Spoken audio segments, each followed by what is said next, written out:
A frightened nurse whispered to a member of the Hells Angels. "He's been staring at me." Everyone turned to look at the biker, but what he did next left them all stunned. Sarah clutched her clipboard tighter as she moved through the emergency room. The shift had already stretched past 12 hours, and her feet ached inside her worn sneakers. She'd dealt with 3 overdoses, 2 car accidents, and 1 kitchen fire victim since arriving at 7 that morning. But none of that compared to the man sitting in the corner of the waiting room. He'd been there for 2 hours. Not moving, not talking, just watching her. Every time Sarah walked past, his eyes followed. When she checked on patients, she felt his gaze burning into her back.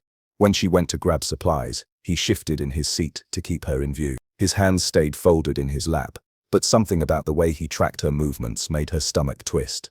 Before we continue, let us know in the comments where you're watching from. And don't forget to like, share, and subscribe to The Goodness Effect. Sarah tried telling herself she was overreacting. The waiting room was always full of strange people. Trauma victims in shock sometimes stared at nothing. Drug addicts waiting for help, often fixated on random objects. But this felt different. This man looked normal. Clean clothes, neat haircut, middle-aged and unremarkable. That made it worse somehow. She approached the front desk where Maria, the other nurse on duty, was typing notes into the computer.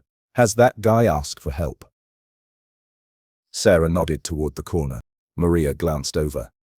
Who? "The one in the blue jacket?" "No, he walked in hours ago and just sat down. Didn't check in or anything." "That's weird, right? People wander in here all the time." "Maybe he's waiting for someone." Sarah wanted to believe that. She turned back to her work, calling the next patient from the queue, an elderly woman with chest pains. Sarah led her to examination room 3 and began taking vitals. Through the small window in the door, she could see into the waiting room. The man had stood up. He'd moved closer to the hallway where the examination rooms were located. Her hands trembled as she wrapped the blood pressure cuff around the elderly woman's arm. She tried to focus on the numbers, but her mind kept drifting to the man outside. What did he want? Why was he here? When she finished with the elderly woman and opened the door, he was standing directly across from her, no more than 15 feet away. He didn't say anything, didn't move, just stared. Sarah felt her throat tighten. She walked quickly back toward the nurse's station, forcing herself not to run. Her breathing came faster. Maria had stepped away somewhere. The security guard who usually sat near the entrance was dealing with a disturbance by the ambulance bay. Sarah was alone with her fear. The emergency room doors burst open. The 3 men walked in, and Sarah's fear took a different shape. They wore leather vests with patches. Hells Angels, the local chapter. She recognized them from previous visits. They occasionally brought in injured members from motorcycle accidents or bar fights. Hospital policy was to treat everyone equally, but the staff always got nervous when the bikers arrived. The biggest one, a man named Marcus, had a thick beard and arms covered in tattoos. He'd been here a month ago with a broken hand. Sarah had treated him then, and he'd been surprisingly surprising.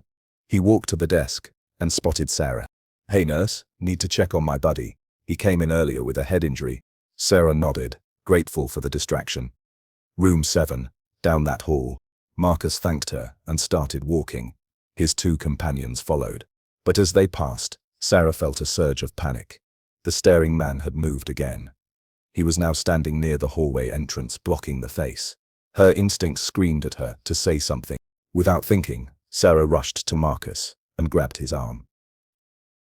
The words tumbled out in a desperate whisper. "He's been staring at me." Marcus stopped mid-stride. His companions turned to look at Sarah, then followed her gaze to the man in the corner.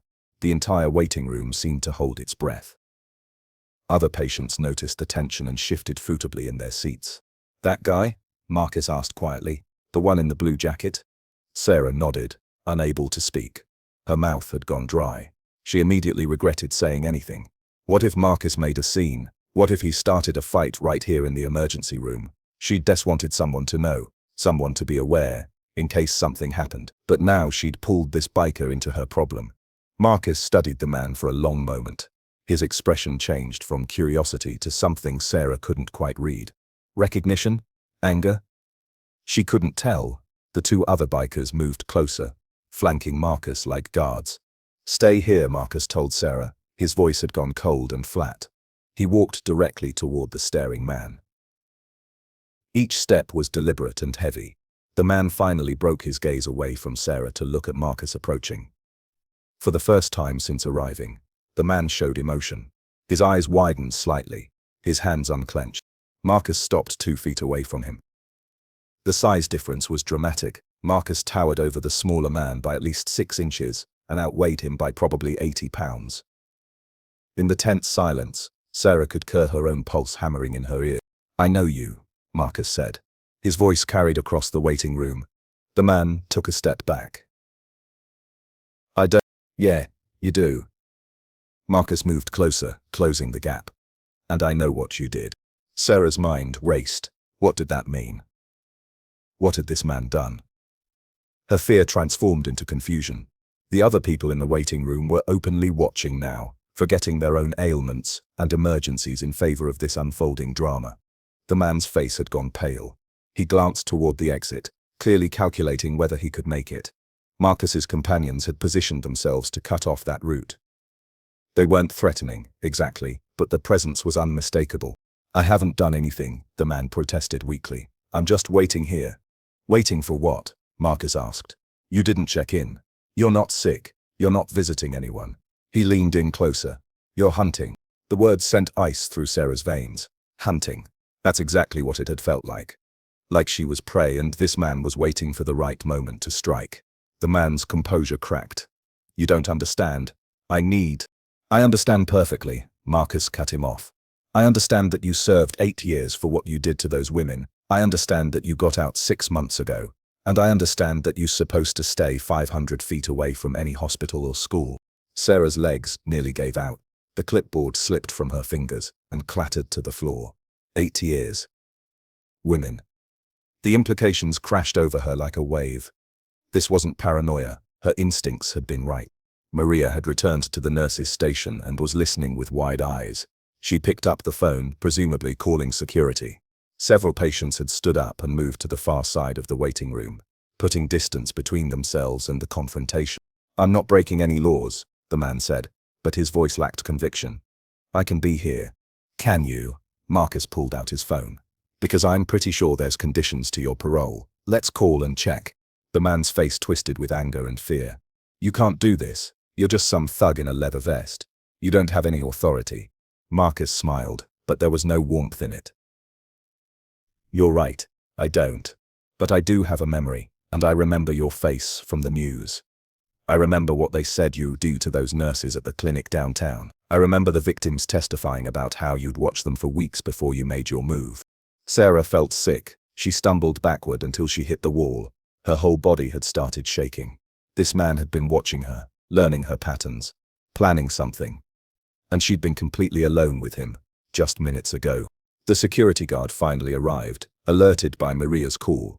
He was young and looked uncertain about confronting the group of bikers, but Marcus waved him over. "This man is violating his parole," Marcus said calmly. "He's a convicted predator and he's harassing the staff. You need to call the police." The guard looked at the man, then at Marcus, then at Sarah's terrified face. He made his decision and reached for his radio. The man in the blue jacket tried to leave, but Marcus simply stepped into his path. He didn't touch him, didn't threaten him, just stood there like an immovable wall. The man's earlier confidence had completely evaporated. He looked around desperately, searching for an escape that didn't exist. "Please," the man said. "I wasn't going to do anything. I was just sitting here." "Just sitting here," Marcus repeated. "For 2 hours, staring at a nurse who's trying to do her job, making her so uncomfortable that she asked a complete stranger for help." He shook his head. "I know exactly what you were doing. You were working up your courage, deciding when to make your move." Police sirens wailed in the distance, growing closer. The man's shoulders slumped in defeat. Sarah found herself sliding down the wall until she was sitting on the floor, her legs unable to support her gamer. Maria rushed over with a bottle of water. "Breathe," Maria said softly. "Just breathe. You're safe now." But Sarah didn't feel safe. She felt violated and stupid and angry all at once. How long had he been following her? Had this been his first visit to the hospital, or had he been here before, watching from different spots? The thought made her want to vomit. One of Marcus's companions, a lean man with a grey ponytail, approached Sarah. He crouched down to her level, careful to maintain a respectful distance. "My name's Tommy," he said gently. You did the right thing. Trusting your gut probably saved your life. Sarah looked up at him. How did Marcus know? How did he recognize him? Tommy glanced back at Marcus, who was still blocking the man's path while they waited for police. Marcus has a daughter. She's 16. Few years back, she was followed home from school by someone like this guy, registered predator living 3 blocks away. Marcus made it his business to know every single one in a 50-mile radius after that. He's got their faces memorized. What happened to the man who followed his daughter? Tommy's expression darkened. Got arrested, violated parole by being near a school. He's back in prison where he belongs. He paused. Marcus takes this stuff seriously. Real seriously. He might look scary, but there's some lines he won't let anyone cross. 2 police officers entered through the emergency room doors. They surveyed the scene quickly, hands hovering near their belts. The younger officer recognized Marcus and relaxed slightly. Marcus, the officer said, what's going on? Marcus stepped aside and pointed at the man in the blue jacket. That's Dennis Carver, convicted in 2015 for stalking and assault of 2 nurses at St. Mary's Clinic. Served 8 years, got out on parole with conditions including staying away from medical facilities. He's been here for 2 hours watching that nurse. He indicated Sarah. The officer's expression hardened. He walked over to the man and asked for identification. The man reluctantly pulled out his wallet. As the officer examined the license, his partner was already on the radio, calling in the name to check for warrants and parole violations. Sarah watched it all unfold from her position on the floor. The adrenaline was wearing off, leaving her feeling hollow and exhausted. She thought about all the times she'd walked to her car alone after late shifts. All the times she'd dismissed that prickle of unease as paranoia or exhaustion. How many other times had she been watched without knowing it? The second officer finished his radio call and nodded to his partner. Confirmed. Active parole with medical facility restrictions. We need to bring him in. Dennis Carver finally broke. I wasn't doing anything wrong.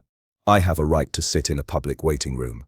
Not when you're on parole with specific restrictions, the first officer said. He pulled out handcuffs. Turn around, please. As the officers arrested him, Dennis looked directly at Sarah one last time. The hatred in his eyes made her flinch. It was a look that promised unfinished business. A look that said this wasn't over. Then the officers were leading him away, and he was gone. The waiting room remained silent for several seconds after the doors closed. Then, slowly, normal activity resumed. Patients returned to their seats. The receptionist went back to processing paperwork, but nothing felt normal to Sarah. Marcus walked over and knelt down beside her. Up close, she could see the concern in his eyes beneath all the leather and tattoos. You okay? He asked. Sarah laughed, a broken sound without humor. I don't know. I don't think so. You will be, Marcus said with certainty. Give it time. The fear fades, but don't let it make you doubt yourself. Your instincts were right. Always trust your gut. Maria helped Sarah to her feet and guided her to the staff break room. The small space felt safer somehow, with its scratched table and humming refrigerator. Sarah collapsed into one of the plastic chairs and tried to process that had just happened. I should have called security earlier, Sarah said. I knew something was wrong. You did call for help, Maria pointed out. Maybe not in the traditional way, but you reached out when you needed to. Through the break room window, Sarah could see Marcus talking with the hospital administrator who'd been summoned to deal with the incident. The administrator looked flustered, clearly unused to having bikers solve security problems in this emergency room, but he was listening intently as Marcus explained the situation. 10 minutes later, the administrator knocked on the break room door. His name was Gerald, and he'd always struck Sarah as more concerned with budgets than patient care. But now his face showed genuine worry. Sarah, are you all right? Do you need to go home for the rest of the shift? Sarah considered it. Part of her wanted nothing more than to flee this building and never return. But another part refused to let Dennis Carver take anything else from her. No, I want to finish my shift. Gerald nodded approvingly. We're going to review all our security protocols. This shouldn't have happened. That man should never have been able to sit in our waiting room for 2 hours without anyone questioning why he was here. He looked normal, Sarah said quietly. That's the problem. He looked like he belonged. After Gerald left, Marcus appeared in the doorway. He'd removed his leather vest, probably to look less intimidating, but his tattooed arms and beard still marked him as someone most people would cross the street to tow. Mind if I come in? He asked. Sarah nodded. Marcus sat down across from her, his large frame dwarfing the small chair. I wanted to explain something, he said, about how I knew who he was. Your friend Tommy told me. About your daughter. Marcus's jaw tightened. Yeah, that was the worst day of my life. Finding out some predator had been following my little girl, I felt helpless. I'm supposed to protect her, you know. That's my job as a father. What did you do? Everything legal, Marcus said firmly. I reported it to the police. I made sure they enforced the parole violation. I didn't touch the guy, didn't threaten him, just made sure the system did its job. He leaned forward. But after that, I started paying attention. I learned the faces of every registered offender in the area. I look them up, memorize where they live, what they look like. Some people think it's obsessive. I think it's smart, Sarah said. You probably saved my life tonight. You saved your own life by speaking up. I just happened to be the right person in the right place. Marcus stood up. But I want you to be careful going forward. Carver is going back to prison, but he's not the only one out there. Keep your guard up. Vary your routine. Park in well-lit areas. Trust your instincts. Sarah felt tears building behind her eyes. The delayed shock was hitting her hard now. I hate that I have to think this way. I hate that just doing my job makes me a target. I know, it's not fair, but fair doesn't matter when you're dealing with people like him. Marcus pulled a business card from his wallet and placed it on the table.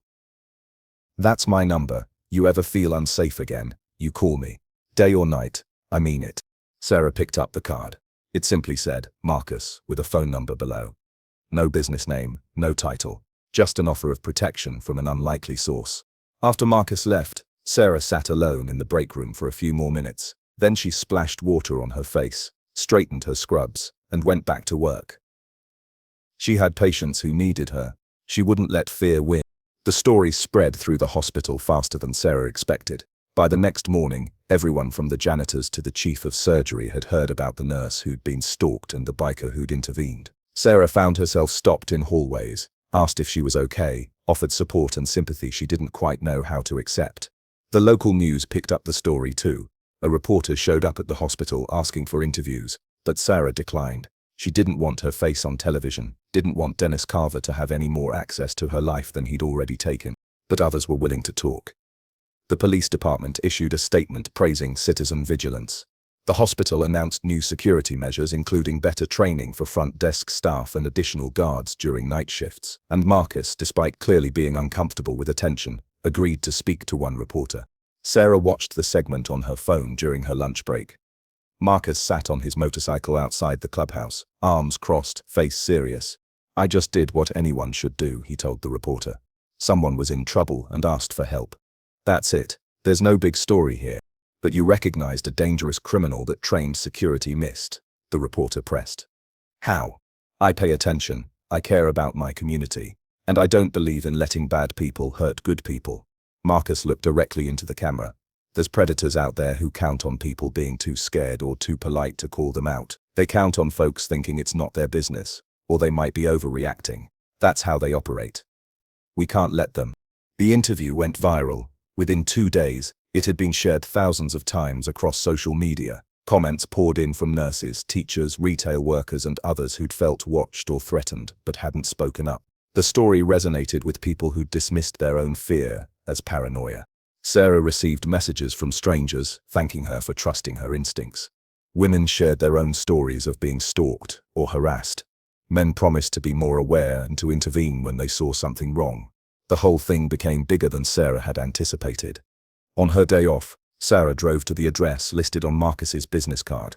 It led to a modest auto repair shop on the edge of town. The sign out front read, Marcus's Motorcycles, Tomb Builds and Repairs. Several bikes were parked outside, gleaming in the afternoon sun. She found Marcus in the garage, elbow deep in an engine. He looked up when her shadow fell across his workspace. Hey, he said, wiping grease from his hands with a red rag. Everything okay? Yeah, I just wanted to thank you properly. Without the chaos of the hospital around us. Marcus shrugged, uncomfortable with the gratitude. You already thanked me. Not enough. Sarah held out a gift bag. It's not much, just cookies from that bakery downtown. But I wanted you to have something. Marcus accepted the bag with a small smile. You didn't have to do this. I know, but I wanted to. Sarah looked around the garage at the partially assembled motorcycles and tools hanging neatly on the walls. You know, before that night, I would have been scared to come here. I would have seen the Hells Angels vest and assumed you were dangerous. A lot of people make that assumption. But you're not, or at least you're only dangerous to people who deserve it. Sarah met his eyes. You're a good person, Marcus. I'm glad I took a chance on asking you for help. For what it's worth, I always thought you nurses were brave as hell, Marcus said. Dealing with blood and emergencies and dying people every day, that takes a different kind of courage than what I do. They talked for a while longer, sharing stories. Marcus told her about his daughter, who was now 17, and planning to study nursing in college. Sarah told him about why she'd chosen this career, about wanting to help people in their most vulnerable moments. They were more alike than different, Sarah realized, both trying to protect their communities in their own ways. When Sarah left the garage, an hour later, she felt lighter somehow. The fear that had been crushing her chest since the incident had loosened its grip. She'd been heard. She'd been believed, and she'd been protected by someone who'd chosen to step up when it mattered. 3 weeks after the incident, Sarah attended a community meeting at the hospital. The administration had organized it in response to the overwhelming public interest in safety protocols. The conference room was packed with hospital staff, police officers, victim advocates, and concerned citizens. To Sarah's surprise, Marcus was there too, sitting in the back row with Tommy and several other members of the Hells Angels. They stood out in their leather vests, but nobody asked them to leave. In fact, several people nodded respectfully in their direction. The hospital security chief, a former police detective named Reynolds, stood at the front of the room. We've identified several gaps in our previous procedures, he began. We had no protocol for dealing with individuals who enter the hospital but don't check in as patients or visitors. We've now implemented a system where anyone lingering for more than 30 minutes without a clear purpose will be approached by security. A nurse raised her hand. But how do we know who's a threat and who's just waiting? Training, Reynolds said. We're providing all staff with awareness training. How to spot concerning behavior, how to report it without escalating, how to protect themselves and others. Marcus raised his hand. Reynolds nodded at him. What about after hours? Marcus asked. What about when nurses are walking to their cars in dark parking lots? All the security cameras and protocols in the world don't help if they're alone and vulnerable outside. Reynolds acknowledged the point. We're adding security escorts for anyone who requests them. We're also improving parking lot lighting and adding panic buttons at key locations. Good start, Marcus said. But I'd like to suggest something else. A community watch program. People who volunteer to keep an eye out, report suspicious behavior, create a network of protection that extends beyond just hospital property. The room erupted in discussion. Some people loved the idea. Others worried about vigilantism and untrained citizens making situations worse. But the conversation had shifted. Instead of just accepting danger as an inevitable part of life, people were actively working to prevent it. After the meeting, Sarah approached Marcus. A community watch program. That's ambitious. Maybe, Marcus admitted. But I've been thinking about this a lot since what happened to you. There's good people everywhere who want to help but don't know how. We could organize that. Create something positive. Over the next few months, that's exactly what happened. Marcus worked with local police to establish proper procedures. Tommy recruited volunteers from various neighborhoods. Sarah and other hospital staff provided input on what would make them feel safer. Slowly, carefully, they built something real. The program started small. Just a few dozen people who committed to staying aware in their daily lives. But it grew. Shop owners started looking out for their neighbors. Parents coordinated to ensure kids were never walking alone. Postal workers and delivery drivers who saw everything in their routes were trained to recognize warning signs. Dennis Carver went back to prison for violating parole. His sentence was extended when investigators discovered he'd been tracking several women in the area, including Sarah. Evidence on his phone showed photos taken without consent, work schedules pieced together, personal information gathered from social media. He'd been planning something, just as Marcus had suspected. Sarah testified at the parole hearing. It was one of the hardest things she'd ever done. Standing in that room and confronting the man who'd made her feel so unsafe. But Marcus sat in the gallery for support.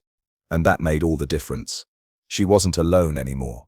The judge revoked Carver's parole entirely. He would serve the remainder of his original sentence plus additional time for the violations.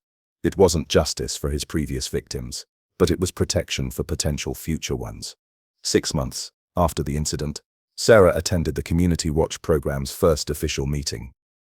The turnout exceeded everyone's expectations. More than 200 people crammed into the community center, representing every neighborhood in town.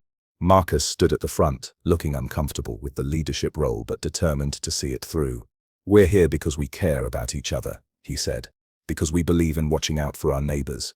This isn't about being paranoid or living in fear. It's about being aware. It's about creating a community where bad people know they can't operate in the shadows."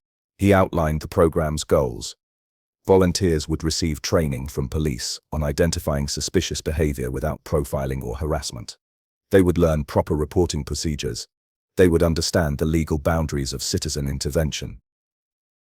This wasn't toilentism, it was organized, responsible community engagement. Sarah spoke too, sharing her story with the crowd. She talked about the importance of trusting your instincts, about the danger of being too polite to speak up when something felt wrong. "I almost didn't say anything," she admitted. "I almost just kept my head down and hoped he'd go away. If I had, he might have followed me home that night. He might have hurt me or someone else. Speaking up saved my life." The program launched officially the following month. Volunteers wore distinctive badges and carried cards explaining their role. They weren't trying to replace police or security. They were just extra eyes, extra awareness, an extra layer of community care. The results were immediate. Within the first month, volunteers reported 3 separate incidents of suspicious activity that led to arrests. A man following women in grocery store parking lots. Someone attempting to lure children into a vehicle near a school. A burglar casing houses in a residential neighborhood. None of these were as serious as what Dennis Carver had planned, but each represented a potential victim saved. The media continued to follow the story. Marcus and Sarah did a joint interview for a national news program, discussing how their unlikely partnership had sparked something larger. "This is what community looks like," Marcus said in the interview. "It's not about what you look like or where you come from. It's about stepping up when you're needed." Sarah returned to her work at the hospital with a new confidence. She still had moments of fear, still checked over her shoulder in parking lots, still felt her pulse quicken when someone stared too long. Trauma didn't vanish overnight, but she also knew she wasn't alone. She knew that if she felt unsafe, there were people who would help. That made all the difference. Marcus's daughter did go to nursing school, inspired partly by Sarah's example. She visited the hospital occasionally, shadowing different departments, learning what her future career might look like. Marcus watched with obvious pride, and Sarah understood why he'd reacted so strongly that night. He wasn't just protecting a stranger, he was protecting every nurse who might one day care for his daughter. The Hells Angels became unlikely heroes in the community. People who'd once crossed the street to avoid them now waved in greeting. The local chapter started participating in more community events, proving that intimidating appearances didn't define character. They organized charity rides for children's hospitals, helped elderly residents with home repairs, and continued to be the backbone of the Watch program.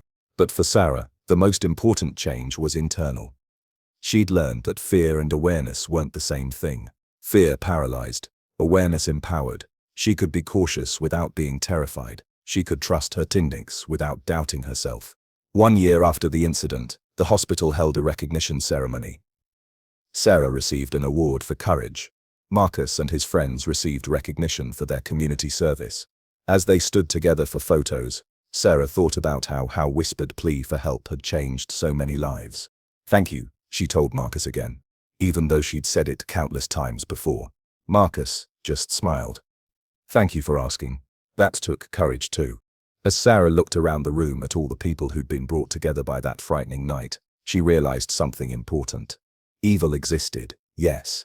Predators like Dennis Carver walked among them, but so did protectors. So did people willing to step up, speak out, and stand together. The real story wasn't about the danger she'd faced, it was about the community that had formed in response. It was about choosing awareness over fear, action over apathy, and protection over indifference. It was about a nurse who trusted her instincts and a biker who answered the call for help. And it was about the hundreds of people who'd been inspired to do the same, creating ripples of safety and care that extended far beyond that hospital waiting room. The fear had been real. The threat had been real. But so was the response. That, Sarah thought, was the real miracle. Not that Marcus had recognized a predator, but that he'd cared enough to act. Not that she'd spoken up, but that she'd been heard. Not that evil existed, but that good people outnumbered it. She went back to work the next day, back to saving lives and treating emergencies. But she carried with her a new truth. She wasn't just a nurse anymore. She was part of something larger. A quartet that watched out for each other, a network of protection woven from unlikely friendships and shared purpose. And somewhere out there, someone else who felt unsafe would speak up. Someone else would answer. The cycle would continue, spreading wider and wider, until fewer predators could hide in the shadows, and more people felt safe their own communities. That was worth everything.